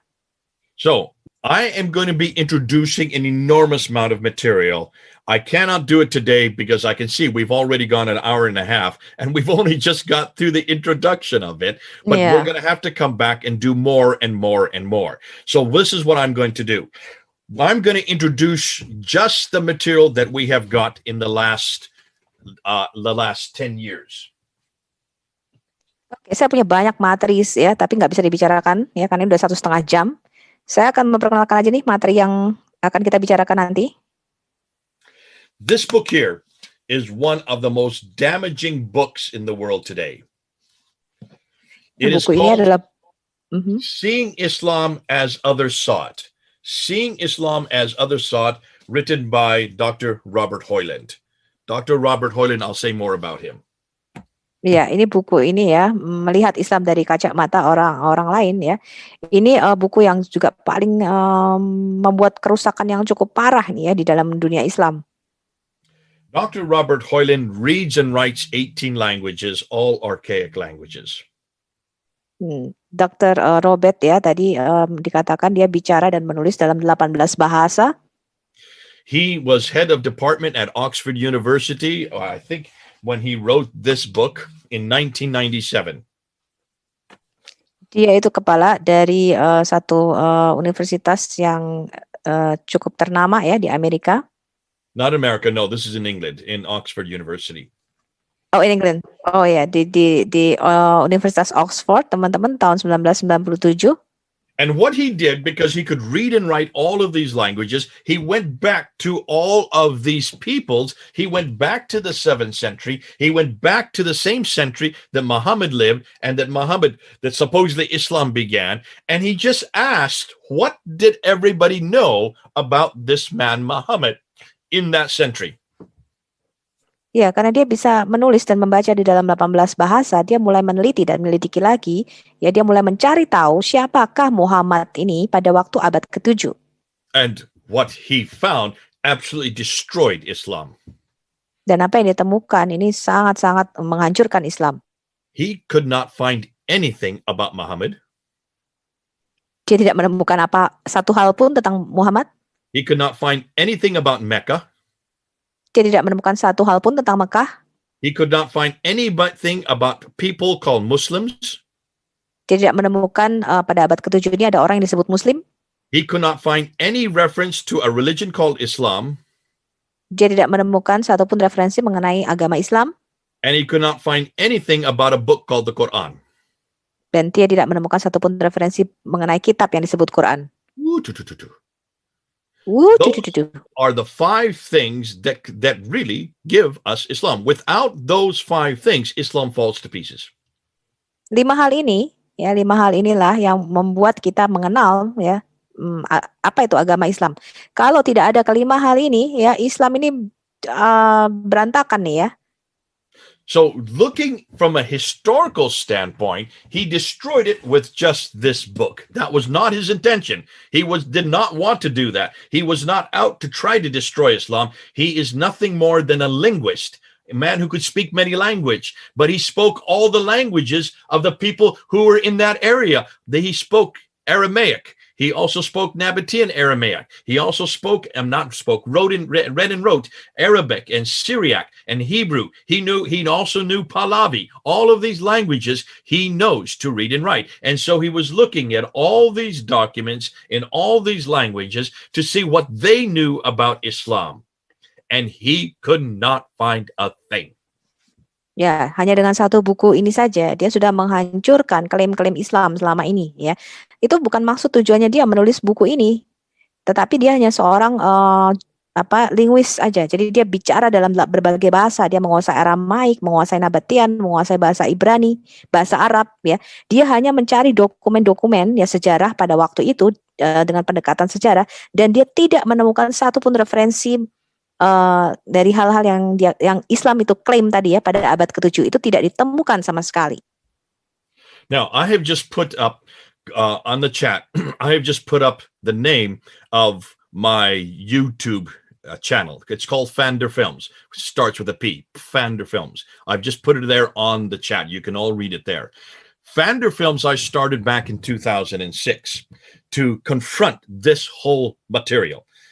So go ahead and if you could just say something about I've got it written there, Fander Films.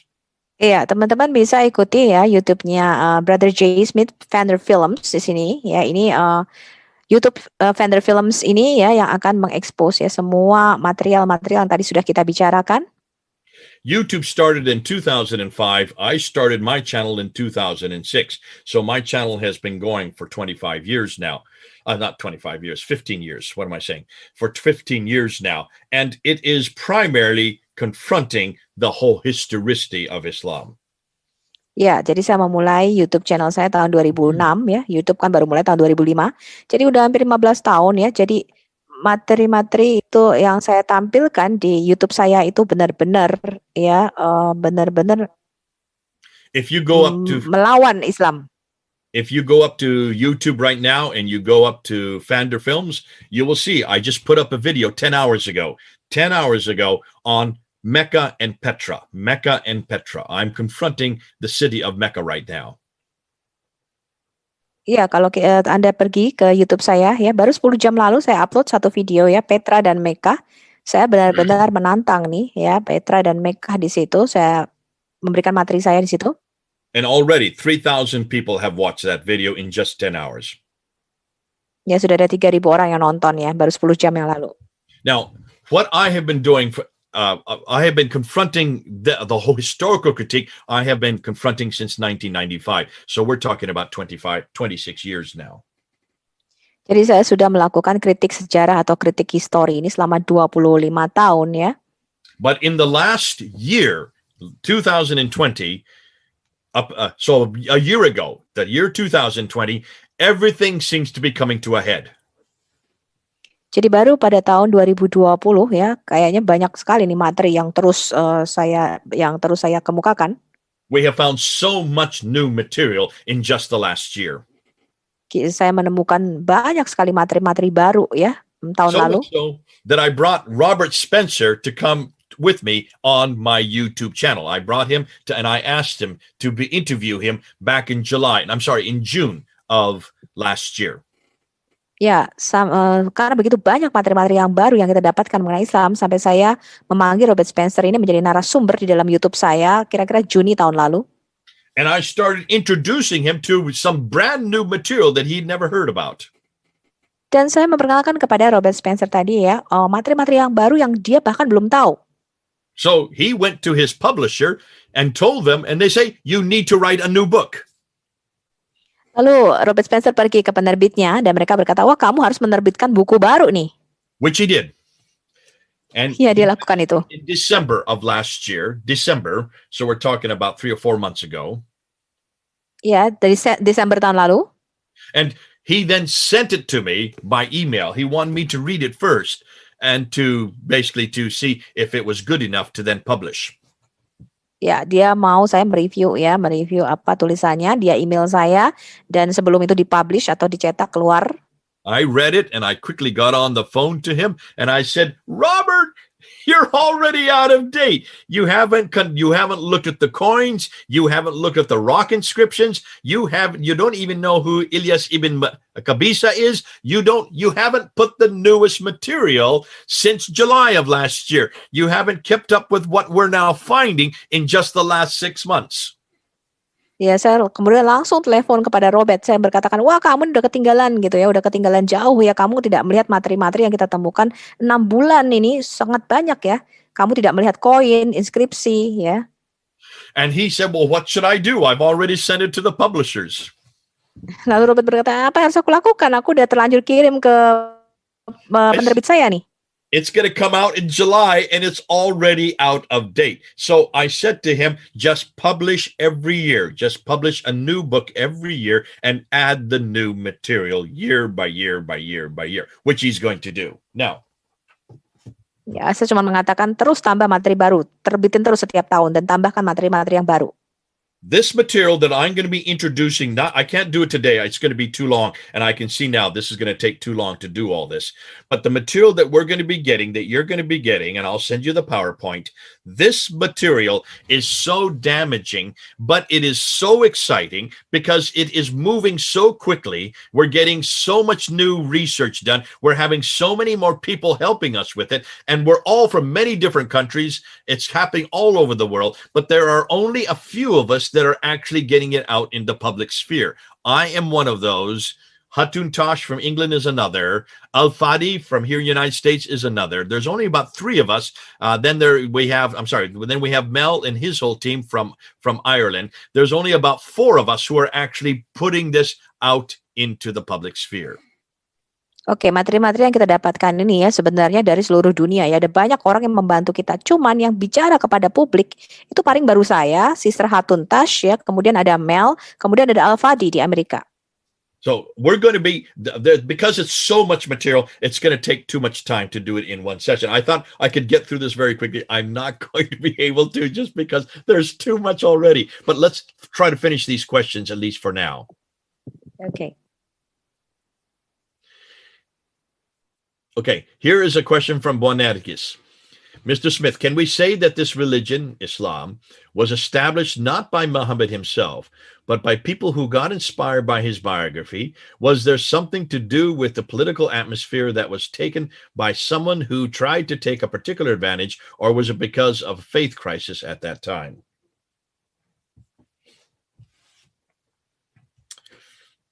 Go ahead if you could translate that. Iya, jadi tadi ya pertanyaan dari Bu Nerges tadi, apakah kita bisa menyimpulkan bahwa sebenarnya Islam itu tidak di Oh, you've translated? Okay, let me answer that. Here. Bu Nerges, bentuk oleh Muhammad ya, tapi karena situasi politik. What we're going to find is that Islam that we have today is a political invention, which means it was created for political reasons, not theological reasons. It was created to give authority to the Abbasid Empire. It was begun with the Umayyads. I'm not saying that it didn't begin in the late 7th century. It was probably begun by Abdul Malik himself, because he is the first to introduce the name Muhammad. He is the first to introduce the name Muslim. He is the first to introduce the name Islam. He is the first to introduce Quranic script, but no Quran. He did not talk about Mecca. Mecca did not exist when he was in power from 685 to 705. But we're going to get into that. We're going to get into that. Ya, jadi tadi Islam itu ya dikatakan dia muncul karena kepentingan politik pada waktu itu, pada zaman Abbasian ya. Tetapi kemungkinan ini Islam ini dimulai karena gerakan politik untuk menyatukan ya, untuk memberikan satu kuasa ya kepada dinasti Umayyah pada waktu itu. Nah, dinasti Umayyah ini yang mungkin memulai ya, pertama kali Abdul Malik ini memperkenalkan Islam, memperkenalkan Muslim, memperkenalkan Quran, walaupun pada waktu itu belum ada bukunya, tapi tidak menyinggung sama sekali Mekah ya. Mekah itu belum ada pada waktu itu. Wow, Sophia, you are amazing. I could follow everything you said. You got all the names and the dynasties. You got it all in there. Well done. Wow, you're a good translator. I usually don't do these long material for the translators, but you're picking it all up. God bless you. You've got a real gift there. So you can go ahead and translate that too. They need to know how good you are. No, thank you. They know I'm good. I love your humility. Let's continue on. So here is the problem, Bonerges. Because of the fact that it is a political invention, because of the fact that, as we're going to see, and I'm jumping the gun, I feel kind of bad because I'm not proven that yet. I'm going to prove that in the upcoming talks. But because what we now know today, that it is a political invention to create a authority for a group of people who are not from Arabia. They are actually from what is today Iraq and Iran. They are Persian. Islam is a Persian entity. It is actually as Persian as you can get. And so all of these names like Abu Bakr, I'm sorry, not Abu Bakr, Al-Bukhari, Sahih Muslim, Ibn Dawud, these are all Persian names. They are all from Iraq, and they are from Azerbaijan, and they're from what is today, from Tabaristan, which is what is today Iran. So you're going to find all of this is from much further north and much further east. Yeah, you are too long, brother. Okay, let's break that down. Let's break that down. So everything we're going to see as in the upcoming talks is this is a political enterprise by Persians. Ya. Jadi semua ini adalah gerakan politik ya, gerakan politik yang sebenarnya adalah sangat-sangat jauh ya di Irak sana ya, di Persia. Jadi Islam ini sebenarnya sangat-sangat Persia sekali gitu ya. Jadi semua nama-nama tadi yang disebutkan itu sebenarnya adalah orang-orang, bukan orang-orang Arab ya, tapi orang Persia. All of these people that I have referred today, Ibn Hisham, Al-Waqidi, Al-Bukhari, Sahih Muslim, this guy named Al-Tabari, none of them are from Arabia. They are all from what is today Iraq and Iran. Ya, jadi atau orang-orang nama-nama besar yang tadi saya sebutkan ya, Ibn Hisham, Al-Tabari, Al-Bukhari, ya, Sahih Muslim dan sebagainya itu, semuanya itu bukan orang-orang Arabia ya, tapi orang-orang Iran, Irak yang sekarang. And that's why much of what you're going to hear will be the first time you've heard it. Ya, karena itu apa yang kalian dengar pada malam hari ini mungkin baru pertama kali teman-teman dengar. Hold on, I have to prove that, so I don't want to jump ahead of what I've already shared with you. Oke, saya nggak mau langsung lompat ya. Kita lihat dulu di sini. the Robert Redford asked me this question. I've read a research, I forgot by who, about the Battle of Tours in 732. There is not a single French writer to the historian at the time that the invaders were Muslim. They are called Saracen. Even the banner of the Islamic army during the tour of the Tours did not contain any Islamic symbols. Can you confirm that, Jay? The answer is yes, you are correct. They did not have Islamic symbols at the Battle of Tours, which is in 732, which is during the Umayyad dynasty. In fact, what we're going to find out is that almost everything they had was certainly was political, but it was not theological. They did not come with the traditions or with the Quran in their hand, because the Quran was just being formed at the time of 732. Robert Redford chatting pribadi tadi ya. Saya nggak baca chatnya, pertanyaannya di chat. I'm sorry? I didn't see his chat. I didn't see his question. Oh, is that just a direct message to me? Okay. Whenever you write a question, make sure it's so everybody can read it. Robert Redford, can you make... okay, what he's saying is, in the Battle of Tours in 732, in 732, what he has heard in his research, that the invaders were not called Muslims, they were called Saracens, which is true. That is the name, and we're going to get into that. I haven't got into that yet. They never call themselves Muslims. They call them Saracens or Muhajirun, or they call themselves Ishmaelites, or they call themselves Hagarins. Ya, jadi di dalam perang Tur tadi ya, yang ditanyakan oleh Robert Redford itu memang tidak disebut Muslim ya, mereka menyebutnya Saracen ya. Ada Saracen, ada tadi apa tuh tadi J. Smith. Brother Jay, what again? Saracen? Saracen, Muhajirun, which means people who are in Exodus or movement. They call themselves Hagarins because they're from the line of Hagar, and they call themselves Ishmaelites because they're in the line of Ishmael. Disebut Hagarin juga, disebut orang turunan Ismail juga. The other name, the fifth name, they call themselves with Magre, which Magre means people of Hagar, people of like Hagarins, the same thing. Ya. Kata kelima adalah Magare, jadi orang-orang yang dari keturunan Hagar ya. And that's all from this book. That's all come out from his research. And that's why it was so devastating in 1997 when he introduced this to the world. And he said, listen, folks, there are no Muslims in the 7th century. Ya, itulah yang tadi ditulis di dalam buku ini ya, teman-teman. Makanya dia mengatakan, dengar nih teman-teman ya, tidak ada yang namanya Islam atau Muslim pada abad ke-7.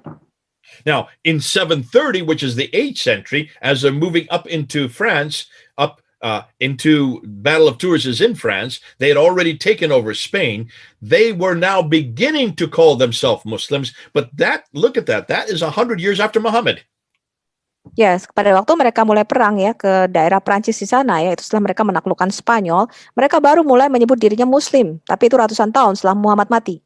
We'll be getting into that, so I don't want to jump the gun again, but thanks for your question. Here's another one by Bukan Ahmad. Shalom Mekan.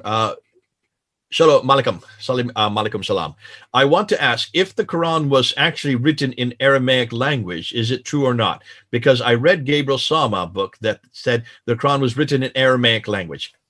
Yes. Oke, Bukan Ahmad mengatakan ya, saya mau tanya apakah Quran itu sebenarnya ditulis dalam bahasa Aramaik, benar apa enggak? Karena saya membaca dari Gabriel Sama, bukunya Gabriel Sama, bahwa Quran itu sebenarnya ditulis dalam bahasa Aramaik. Yes, you are correct. It is called Nabatean Aramaic. This book has come out in the last 2 years, written by Mark Dury, the Quran and its biblical reflexes, and he also makes that mention. Now Gabriel Sama did not do the research. The man who did the research on this is Al-Jalad. Al-Jalad is his name. Jadi Gabriel Sama benar ya tadi ya bahwa ditulis dalam bahasa Aramaik, tapi dia bukanlah yang pertama kali meneliti hal ini ya. Al-Jalad ini yang pertama kali menyelidiki bahwa Quran ini ditulis dalam bahasa Aramaik. And what he found out is when you look at the Quran, here, look at the Arabic in the Quran. If you look at the Arabic in the Quran, this is the Arabic, this is the earliest Quran according to Islamic tradition. This is the Hafs Quran. Ya, ini Qurannya versi Hafs, ya ini adalah Quran yang mula-mula yang diklaim oleh Muslim. It has the Tar Marbuta, and I'm looking for an Alif Maksura. Where is there an Alif Maksura here? So Tar Marbuta and the Alif Maksura, I don't see anything right here. Aleph Maksura, the S shape, the S shape. The Aleph Maksura and the Tar Marbuta are all through the Quran. Also, the definite article. So here is the definite article right there. Al. Okay, there's the definite article. Okay, there's the Tar Marbuta right there. There's the Tar Marbuta. So when you see these ending of words, like the Aleph Maksura, the Tar Marbuta, or the Al, which is the beginning, the definite article, that is all through the Quran, but that is not the Arabic that was spoken in Mecca and Medina. That is not the Arabic that was spoken in the Hijaz, where Muhammad would have lived. Ya, jadi kalau Anda lihat tadi ya, ada akhirannya, ada definite article al juga di situ, jadi ada awalnya, prefiksnya ya. Tetapi itu sebenarnya bukanlah dia. Those endings, the Aleph Maksura, the Tar Marbuta, and the definite article, are from Nabatean Aramaic.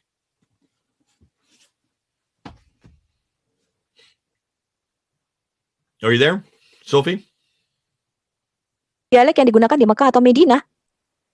So where is Nabatean Aramaic spoken? Way up in the north. Oke, jadi mereka menggunakan bahasa Aramaik Nabatean ya, itu jauh di sebelah utara. The Nabateans is where Petra is, the city of Petra, which is in today Jordan. Nabatea ini adanya di Petra ya, yang sekarang ini Yordania. That's 600 miles further north. Itu 600 mil ya, ke lebih jauh di arah utara. Nabatean Aramaic only has 16 letters. 16 letters. Ya, huruf-huruf Nabatean Aramaik ini hanya mempunyai 16 huruf. This Arabic that we use today now has 28 letters.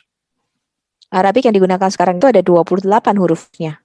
Nabatean Aramaic was so crude, was so barbaric that really people could not read it back in the 7th century. Ya, huruf-huruf Nabatean ini masih sangat-sangat kuno ya, Nabatean Aramaik ini, sehingga orang-orang yang itu tidak banyak yang bisa membacanya. And that's why they had to add dots and vowels, the irabs and the harakats. Ya, jadi mereka harus menambahkan harakatnya ya, untuk bisa bacanya mereka harus menambahkan titik-titik tanda bacanya itu. But that was only done in the 8th century. Tapi itu baru dilakukan pada abad ke-8. There was no dots and vowels in the 7th century. Tidak ada titik-titik dan tanda bacanya, tanda huruf hidupnya itu pada abad ke-7. That's why the Arabic had to evolve with the Quran from the 7th up to the 8th up to the 9th century. Karena itu ya, Quran ini juga pasti akan mengalami perubahan-perubahan sesuai dengan hurufnya yang mengalami juga perubahan ya, dari abad ke-7, abad ke-8 sampai abad ke-9.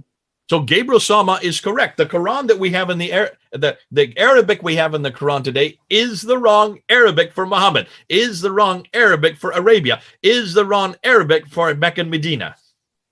Ya, jadi Gabriel Sama tadi benar ya, bahwa Quran yang kita punya ini bukanlah Quran yang sebenarnya pada waktu zaman Muhammad, pada waktu Mekah, Madinah ya.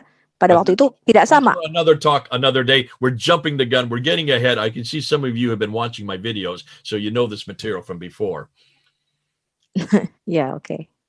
Here's another question from Edwin. In the era of Muhammad, the currency used with the Sassanid coins, which has the logo of the Persian Zoroastrian king and has a picture of Zura Mazda on it. Are there any criticisms or conflicts of Islam with Zoroastrian teachings?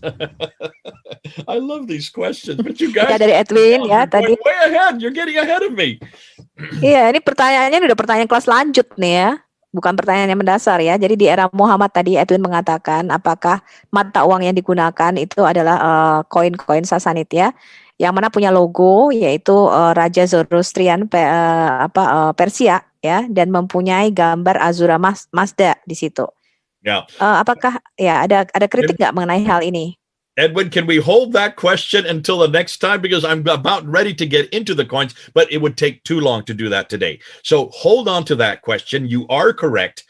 All the coins in the East are Zoroastrian. All the coins in the West are Christian. There are no coins that are Islamic, not in the 7th century. We can't find one coin that is Islamic until 692. 692. But hold on to that question until we come back next time.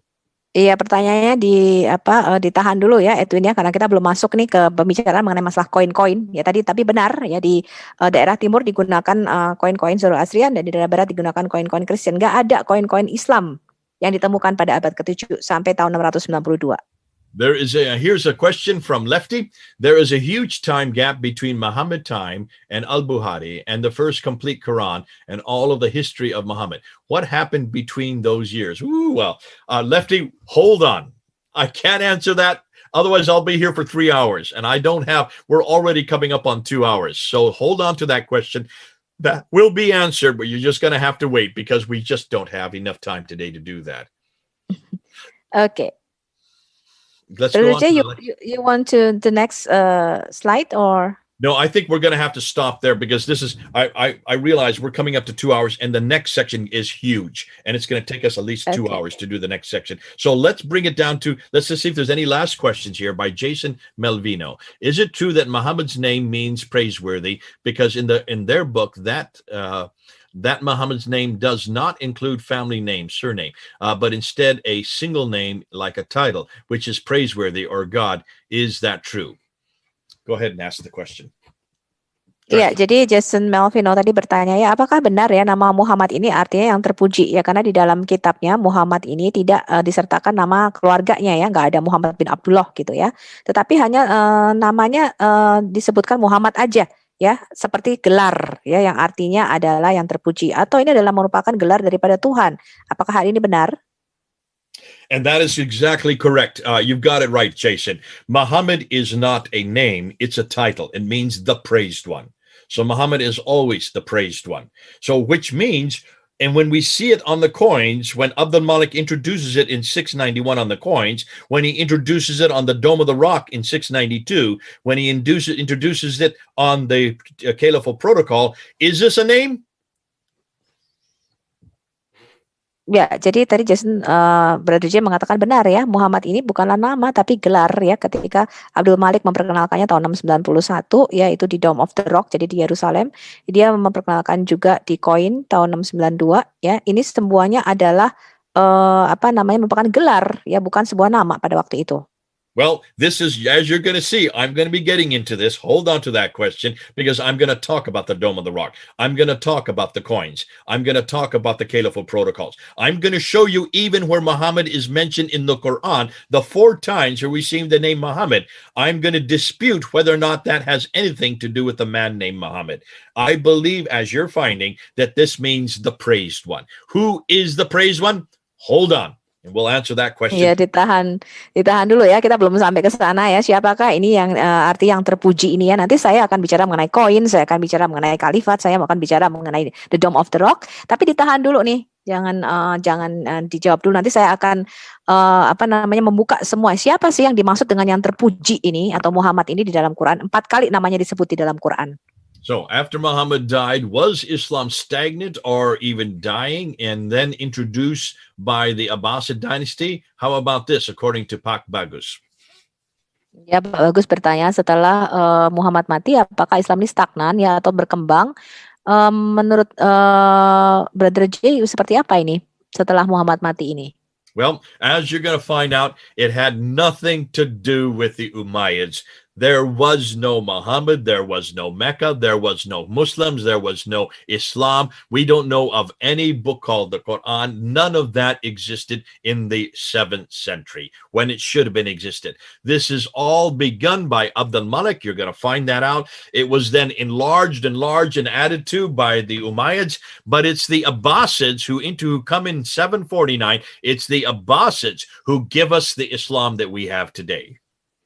Ya, jadi kalau kita tadi melihat ya, tidak ada nih pada abad ke-7 ya tentang Muhammad ya, mengenai Muslim dan sebagainya. Kita tidak punya referensi pada abad ke-7, tetapi Abdul Malik yang memperkenalkannya ya, kemudian dinasti Umayyah ini kemudian menyebarluaskannya yang menjadi lebih besar lagi, tapi dinasti Abbasian lah yang menyebabkan Islam ini diperkenalkan secara luas. Okay, we're coming up to 2 hours. We'll have to stop there because I do need to get to another appointment. I just realized I'm supposed to be somewhere at 11 o'clock. But listen, these are good questions. You're starting to see that everything we're looking at has to be tested by history. Oke, tadi ini ya bagus sekali ya, tapi saya harus pergi ini ya. Kita sudahi saja 2 jam ini. Tetapi ini kita perlu pertanyaan-pertanyaan sangat bagus ya, bahwa segala sesuatu ini kita harus mengujinya dengan sejarah.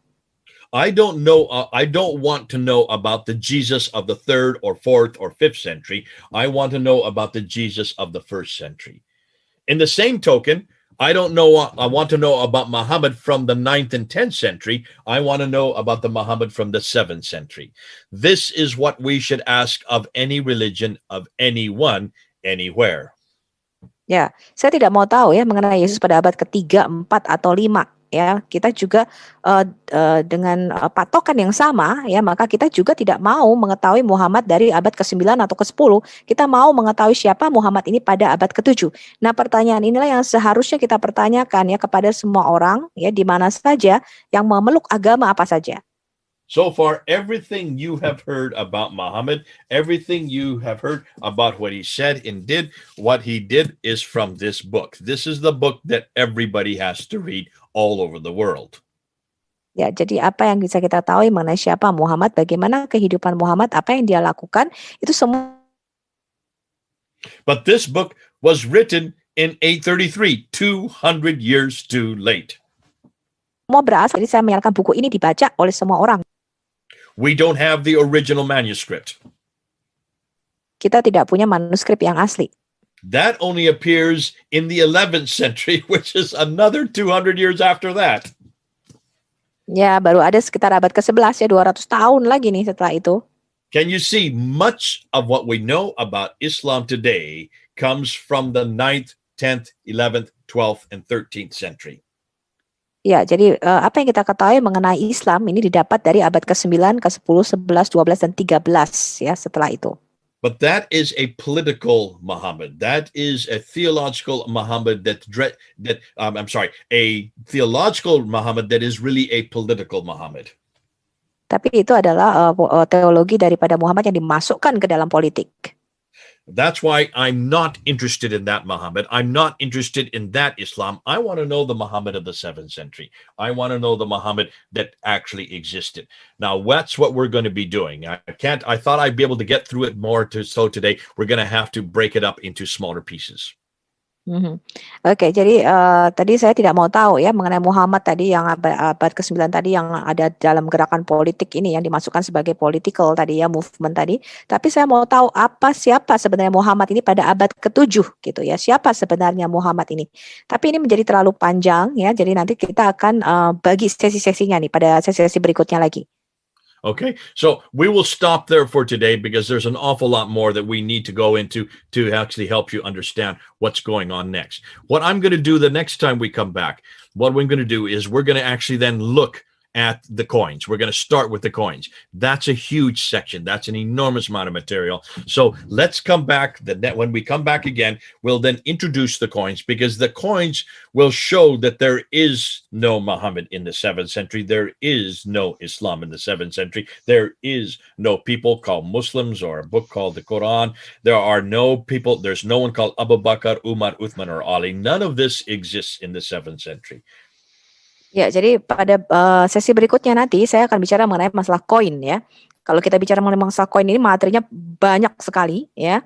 Jadi akan menjadi salah satu materi yang cukup panjang ya. Kalau kita melihat dari materi kedua nanti yang akan saya bicarakan mengenai koin, kita akan lihat bahwa tidak ada Muhammad pada abad ke-7 ya. Kemudian juga tidak ada Islam, tidak ada referensi mengenai Abu Bakar, Umar, Ali pada abad ke-7. Kita tidak tahu itu.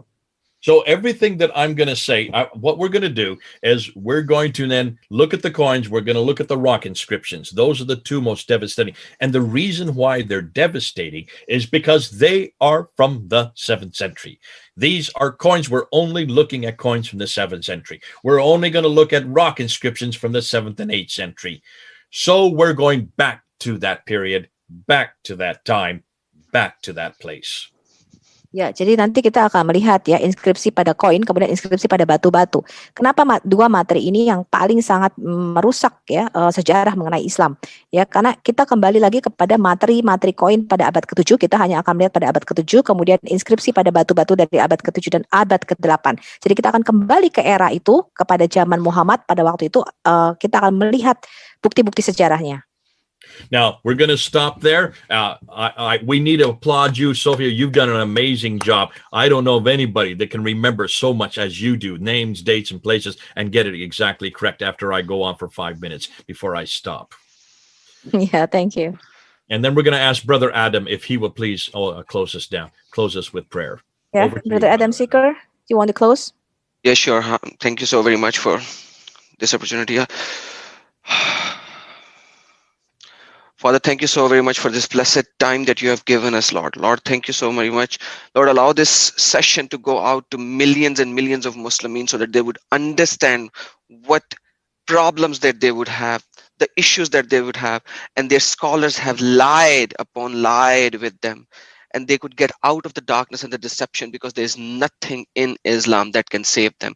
Because the only one who can save is Lord Jesus, who came for us, died for us, and gave us the salvation, eternal salvation. Through him we are saved. Lord, allow J. Smith to even get more and more information to debunk this claim and destroy this tree from the roots once and for all, Lord. Lord, what we are doing is nothing, because we are nothing. You are the one who is allowing us to reach to those people, Lord. Lord, bless the ministry of J. Smith. Bless the people who are working with him. Lord, bless this session. Lord, bless this YouTube channel that you have allowed us to speak to these people so that we could show them the truth which is in you, Lord. Lord, in your holy Son's name, I pray. Amen. Amen and amen. Well, thank you. I'll leave it back over to you. Thank you. Thank you so much, much. Brother Jay. Would Okay. love to see you again. We hope we will have another class next with you. We'll do that. We'll set it up. I'll set it up with Chris and we'll make sure we get back, and we'll let you know when that is. When the next time we come back, we'll go into the coins, and you're going to see how devastating the coins are concerning about this religion called Islam. Until then, Yes. God bless you. God bless you. See you next God time. bless you. Bye-bye.